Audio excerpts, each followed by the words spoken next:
Salut, c'est Nox. Une petite vidéo pour terminer l'affaire KTM. Et oui, ça y est, c'est plié. Et ça fait suite au conseil d'administration qui a eu lieu le 25 mai dernier, donc il y a à peu près 3 semaines.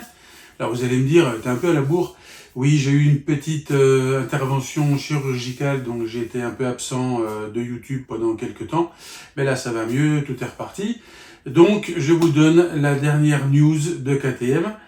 Donc le 25 mai, le conseil d'administration a décidé plusieurs choses. Premièrement, Pirer est dehors. Deuxièmement, officiellement, même si on le savait avant, les 800 millions d'investissements de Bajaj ont été approuvés officiellement.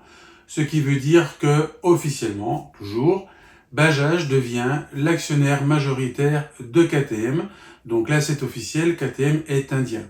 D'ailleurs, dans le conseil d'administration, maintenant, il y a 3 personnes. Il y a un Indien, forcément.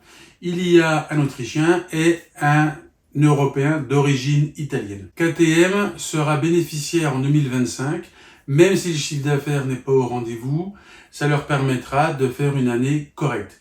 Pendant un an, la situation financière sera sous surveillance et dans un an, tout sera confirmé, mais je me fais pas trop de soucis sur le sujet. Et dernier point, il y a une reprise de la production fin du mois, fin de ce mois, fin du mois de juillet. Ça, c'est pour les news officielles.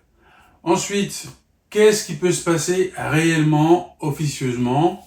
Eh bien, écoutez, les Indiens ne nous ont malheureusement pas habitués aux situations pérennes.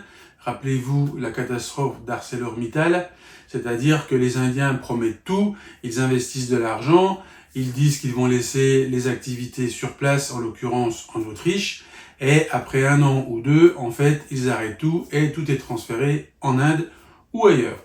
Donc, je ne veux pas être le vilain canard, mais on va dire qu'il y a quand même une probabilité dans l'avenir pour que la majorité des KTM soit produite en Inde. Ça ne veut pas dire que tout disparaîtra en Autriche, mais ça m'étonnerait fortement que la production massive reste en Autriche. Ce qui veut dire que même les motos haut de gamme, c'est-à-dire les 1290, 1390, qui aujourd'hui sont produites en Autriche, seront produites en Inde.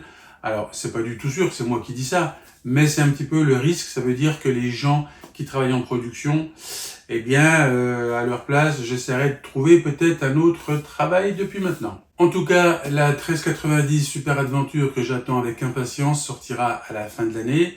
Ça veut dire qu'on n'aura pas vraiment d'autres nouveautés cette année.